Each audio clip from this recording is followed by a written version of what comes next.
மனிதர்கள் சில நேரம் நிறமாறலாம், மனங்களும் அவர் குணங்களும் தடமாறலாம்.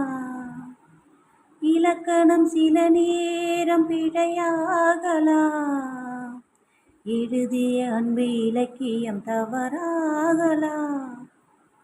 வீரர்களை தாண்டி வளர்ந்ததைக் கண்டு நகங்களை நாமும் நறுக்குவதுண்டு. இதில் என்ன பாவம், எதற்கிந்த சோகம்? எளியே நலம் வாழ என்னாலும் என் வாழ்த்துக்கள். தமிழ் கூறும் பல்லாண்டு என் வார்த்தைகள்.